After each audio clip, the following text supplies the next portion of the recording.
खोज करो नगरी में कोई रमता साधु आया है। आइए सतगुरु महाराज की एक पावन वाणी से जुड़ जाते हैं। सतगुरु महाराज कौन सी नगरी में खोज करने को कह रहे हैं, आइए समझ लेते हैं। यदि आप हमारे चैनल पर नए हैं तो सब्सक्राइबर और लाइक करना ना भूलें। सतनाम। गुरु महाराज कह रहे हैं कि खोज करो नगरी में कोई रमता साधु आया है। अब आप कौन सी वो नगरी में खोज करने को महाराज कह रहे हैं कि एक नगरी तो ऐसी होती है कि जिसमें बहुत सारे मकान बने हुए होते हैं, कि एक नगरी वो होती है कि जिस नगरी को वो नगरी आपके साथ साथ ही होती है। इस मानव शरीर को ही गुरु महाराज ने नगरी बताया है कि तू इस नगरी में खोज कर ले और उस मालिक परमात्मा सतगुरु के दर्शन तू इसी में ही कर ले। कि कैसे बता रहे हैं महाराज कि जब तू इस शरीर के अंदर खोज करेगा तो ऐसे ही वो साधु इस शरीर के अंदर से निकल कर आएगा। जब तू अपने विचार शुद्ध कर लेगा और सभी लोगों को एक समझ लेगा, किसी जीव हत्या नहीं करेगा, किसी प्राणी को सताएगा नहीं, और तू सबकी मदद करेगा और सतगुरु को ही शीश झुकाएगा, तो तू एक सतगुरु का बंदा हो जाएगा। तो ऐसे बता रहे हैं कि खोज करो कोई नगरी में कोई रमता साधु आया है।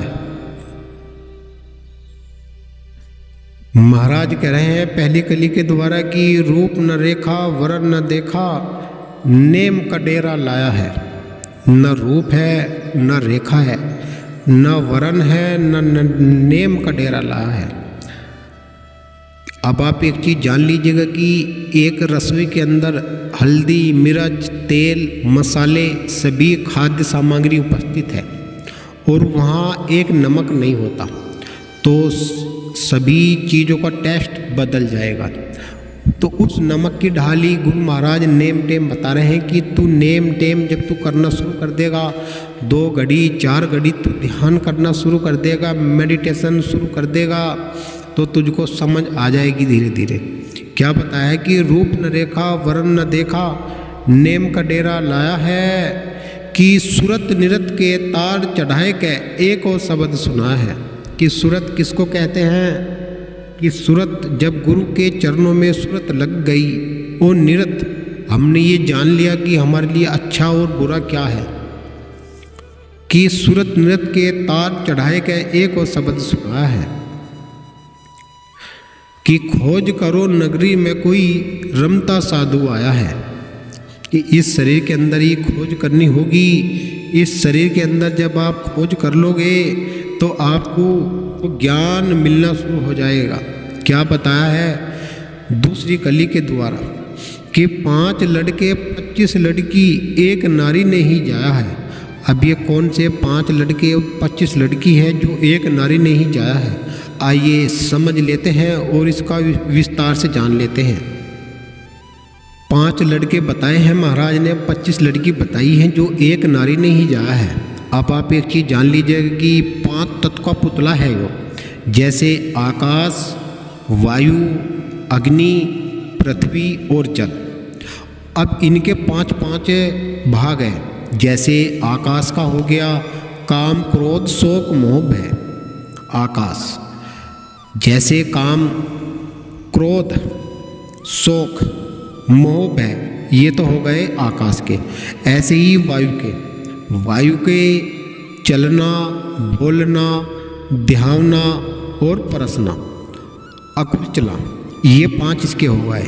ऐसे ही अग्नि के 5 है कि अग्नि और क्रांति, निंद्रा, आलस्य, तृष्णा, सुधा, ये अग्नि के हो गए। ऐसे ही पृथ्वी के 5 है कि पृथ्वी, अस्थि, सांस, त्वचा, नाड़ी, रोग। ऐसे ही जल के 5 है कि जल, रक्त, लार, मूत्र, पसीना, वीर्य।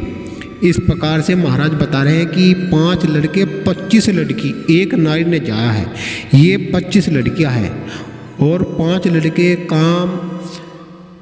काम जैसे आकाश, वायु, पृथ्वी, आकाश, ये 5 तत्व हैं, ये लड़के हैं और ये 25 उनकी लड़कियां हैं। आप इस चीज़ को जब तक जानोगे और इसके विचार करोगे कि जैसे ये 5 तत्व हैं, ये तो लड़के हो गए, और ये जो आपको बताए हैं कि एक एक के 5 है, ये इसकी लड़की है, ये सब एक नारी ने ही जाया है। कैसे बताया कि 5 लड़के 25 लड़की, एक नारी ने ही जाया है। और निर्गुण रूप गुणों से न्यारा, अपना फिर वर्ण छुपाया है। मालिक ने अपना वर्ण छुपा रखा है। जो उस चीज़ को जान लेगा और समझ लेगा, सतगुरु के चरणों में शीश झुका लेगा, सतगुरु उसको दिशा निर्देश, उसको ज्ञान दर्शा देते हैं। क्या बताया कि निर्गुण कहते हैं कि जिसका कोई रूप न रेखा वर्ण नहीं है, उसका कोई रूप आकार नहीं है, वो निराकार, एक सर्वव्यापी, सबसे न्यारा, जो इस पूरे ब्रह्मांड का एक ही स्वामी होता है, वो सतगुरु है। उसके बिना इस संसार में कोई विजय नहीं हो सकता। वो परमात्मा सबका ही भला करने वाला होता है। कैसे बताया कि निर्गुण रूप गुणों से न्यारा, अपना वो वर्ण छिपा कर रखता है। अपना वर्ण किसी को दिखाता नहीं, केवल वो उसी को ही महसूस होता है जो उनका अनुयायी, उनको मानने वाला, उनका प्रेमी होता है। क्या बताया कि खोज करो नगरी में कोई रमता साधु आया है। तीसरी कली के द्वारा क्या बताया है कि कौन घर सोवे, कौन घर जागे, और कौन घर नाथ बजाया है। महाराज कह रहे हैं कि तू समझ ले, अपने आप को विचार कर ले। शुद्ध विचारों से ही तेरी जीत हो सकती है। कि हे मानव, कौन घर सो रहा है, कौन घर जाग रहा है, क्या तुझको इसकी समझ है?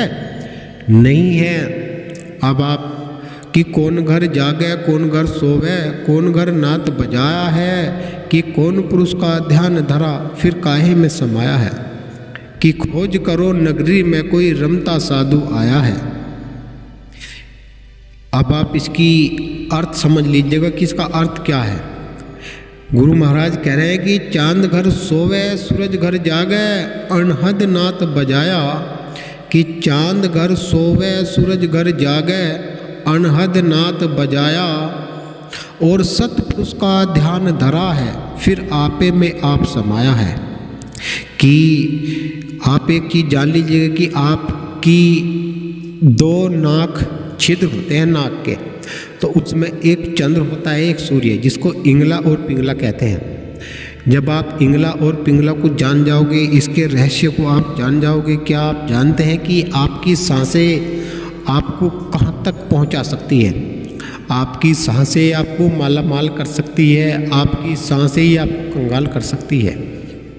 ये आपको समझ लेना चाहिए कि जब तक आपके इस शरीर के अंदर ये श्वासों की माला चल रही है, जब तक आप धन कमा सकते हैं, लोगों की सेवा कर सकते हैं, लोगों को एक दिशा दे सकते हैं। जब आपकी ये सांसें ही खत्म हो जाएगी, फिर किसको क्या बतलाओगे भाई?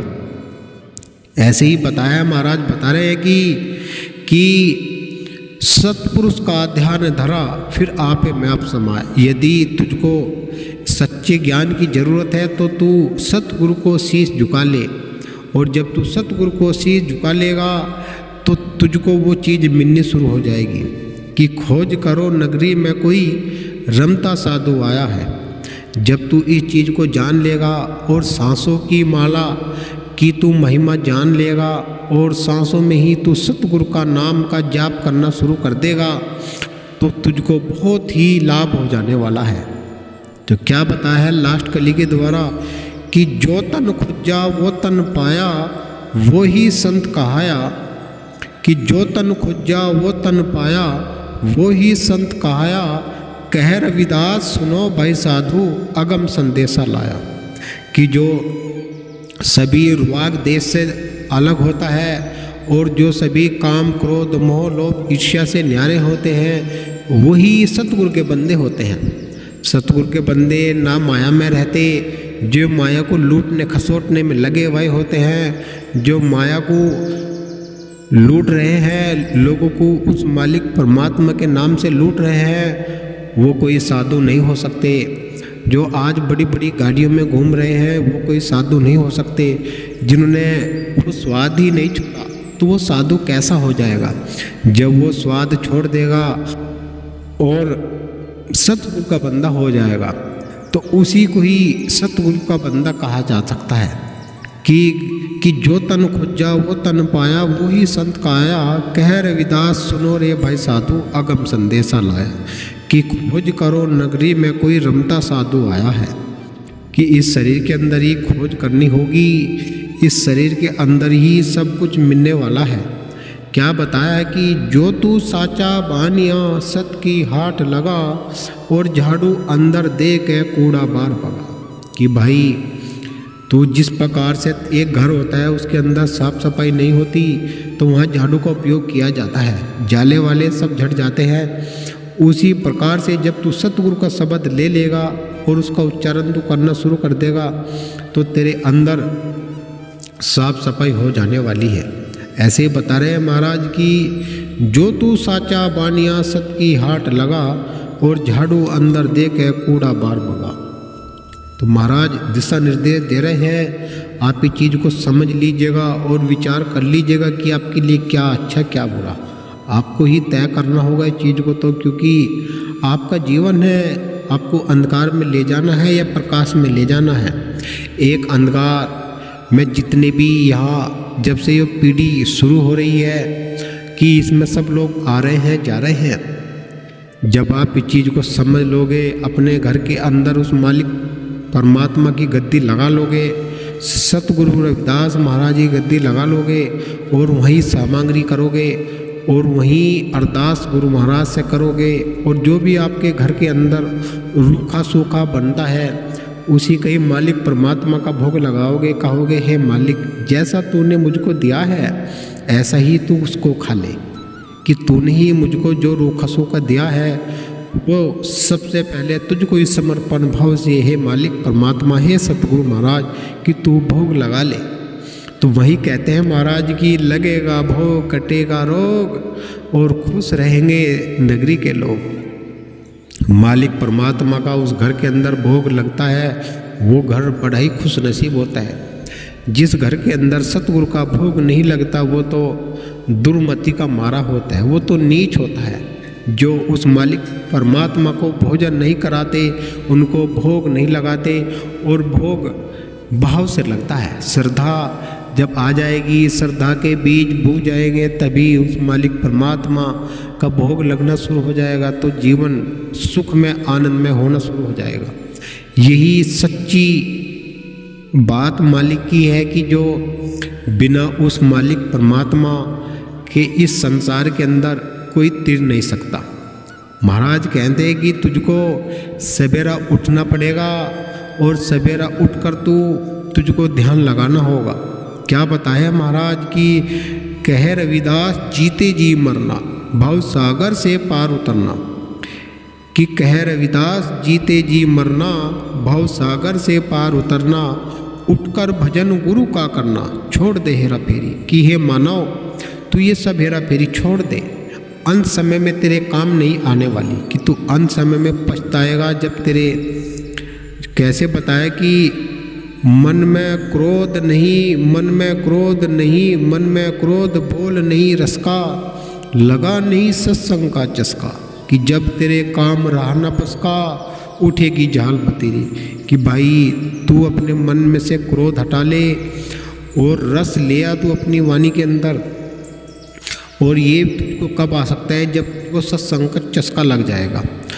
नहीं तो जब तेरे काम, तेरे हाथ पैर में दम नहीं रहेगा, उठा नहीं जाएगा, जब तेरे अंदर झाल उठेगी कि मैं यो काम भी कर लेता, यो काम भी कर लेता, फिर देर हो जाने वाली है भाई। तू समझ ले और सतगुरु का ही नाम का ध्यान लगा ले। सतगुरु ही इस जीव की रक्षा करते हैं, वही परम शक्ति अखंड ज्योति है कि जो इस संसार में इस जीव का सच्चा मित्र, सच्चा हितैषी होता है। बोलिए सतगुरु रविदास महाराज की जय। यदि आप हमारे चैनल पर नए हैं तो सब्सक्राइबर एक जाते जाते करके जाना, एक लाइक बिल्कुल करते जाना, एक छोटा सा कमेंट सतनाम सतगुरु यदि आप पे हो सकता है तो जरूर करना। मालिक आप पे सभी पे दया का मेहर करे। सतनाम।